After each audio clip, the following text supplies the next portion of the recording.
Let's bring in Gerald Steinberg, Professor of Politics at Bar-Ilan University in Israel. Professor, thank you for joining us. So the question now of regime change, and the point that General Keane raises there, is that if you do change the regime, you could end up with something even worse. What's your take? Well, first of all, we're in new uncharted territory. This regime has been in charge of Iran for over 45 years. It's been a regime of hell, a regime of terror. They built this ring of fire, the Shiite Ark. Your guests before talked about that. That's all gone now. And they really don't know what to do. It's hard to predict where they're going to go or how they're going to react. If they are willing to risk the regime completely, they may lash out. But there are alternatives. I'm less pessimistic than the way you put it and the way a lot of people do it, because that's really, if you say that there's a chance of a worse regime coming up, you do nothing.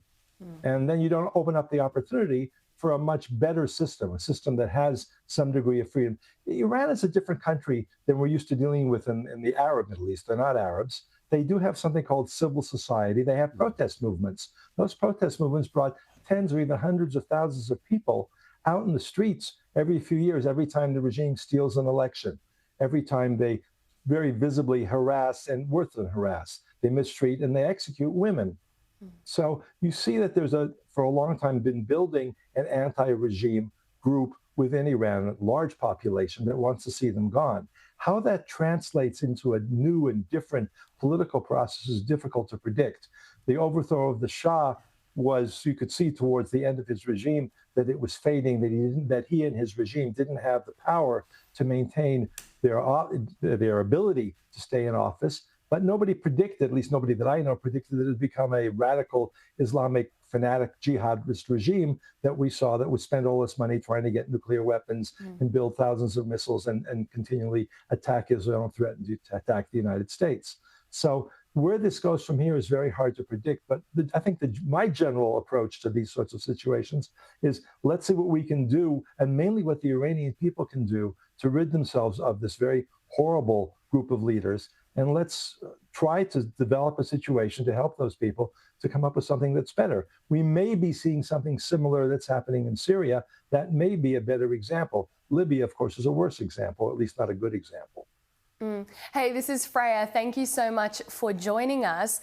We just saw Iran's foreign minister go in for a meeting with Putin in the last couple of hours, and the Kremlin have said essentially that they'll provide Iran with support as they need it. Very vague about exactly what Russia will do to support Iran. Clearly, Iran doesn't look like they're winning this war. So how do you think Russia is going to respond, and what kind of support do you think Russia will be providing Iran other than just condemnations of Israel and America? Well, I'll start with a flippant comment that Russia and Putin could easily provide asylum for the regime, the foreign minister, the Ayatollah, as he did for the Syrian, for Assad and his entourage not too long ago. That's a possibility. But Russia really is a very weak power right now, and you discussed that earlier on the panel. They really don't have a lot to be able to offer. They're up to their ears. They can't win in Ukraine. They thought they'd have a walk-off in Ukraine a couple of years ago when they invaded. They're using Iranian weapons. One of their main weapons that they use is to attack with the Iranian-made drones. That means they can't even make their own drones. And the Iranian drones are being shot down by the Israelis, and that capability, that technology, will be transferred to Ukraine as well. It'll be easier for Ukraine to shoot down Russian drones and other equipment. So there's very little Russia can offer. They don't have money to offer. They don't have any kind of political framework. They can veto resolutions in the UN. Big deal. That's not going to help save the regime or prevent further attacks.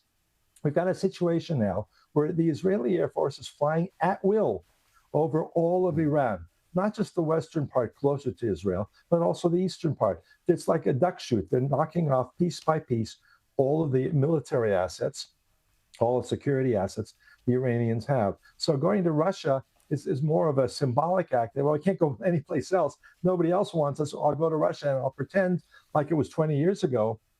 And then the allies could get together. They have the Americans supporting the Israelis, and you have Russia and maybe China supporting the Arab states, or in this case, Iran. That's where we are, but I don't think it's anything more than symbolic.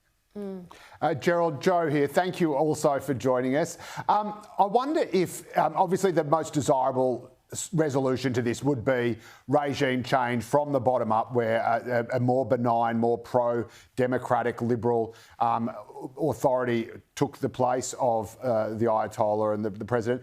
We saw in 2009 the Green Revolution in Iran that sort of presaged the Arab Spring elsewhere, and yet those movements often started with students, with Democrats, with liberally minded young people, and were very quickly overrun by extremists, by ISIS and ISIS-linked militants. That's obviously the fear that we heard voiced previously by Jack Keane.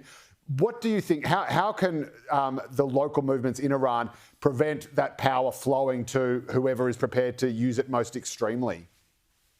Before we get to that, there's what I say is probably a more likely, unfortunately, scenario, and that is the regime holds on by its fingernails. It holds on through greater repression, and it continues this war of attrition of sending a missile or two over to Israel every couple of, maybe once or twice a day, which sends Israelis running into shelters, doesn't do very much damage, if any, today. But they continue to have this ability of threatening, of terror. And that also perhaps using their terror cells abroad and attacking soft targets abroad may be part of this war of attrition. So I'm more concerned about the regime hanging on and trying to at least rehabilitate itself by showing that it can strike out, as opposed to a regime change, which is obviously much better for the Iranian people and for the region. I think what the outside world can do some to support the Iranian dissidents. And it really hasn't done enough. I think during the 2009 period you mentioned, the American government did not really offer very much. The West, the freedom-loving democratic countries in the West, didn't really do much more than verbal support for the Iranian dissidents who are out there trying to overthrow the regime and get their freedom back. That has to change. There has to be some sort of a plan. I would say the discussion among Western democracies that have a little bit of a backbone. You're going to have to work with Trump. You don't like Trump, that's too bad. I'm not saying it to you. But governments, including the Australian government, that's the only show in town. Yeah. Europe clearly is incapable of doing anything, and they'd have to do a lot of changes to become involved. And there it has to be done carefully, because too much overt external help delegitimizes the internal forces against the regime. So it's got to be a very, very careful balance walking across this bridge. I think it doesn't make too much sense to try to predict how that's going to go. Just like nobody could predict the French Revolution, the Russian Revolution, and what's happened in other parts of the world, Libya, all those things. We had the Arab Spring. Libya overthrew Gaddafi, and it's a total chaos. Most of the other, as you said, most of the other Arab Spring movements were squashed by the powers that be, by the more regime-based tyrants that wanted to prevent any kind of change in the power of the elites that control these countries. And that might be the case in Iran. So it's going to be very difficult.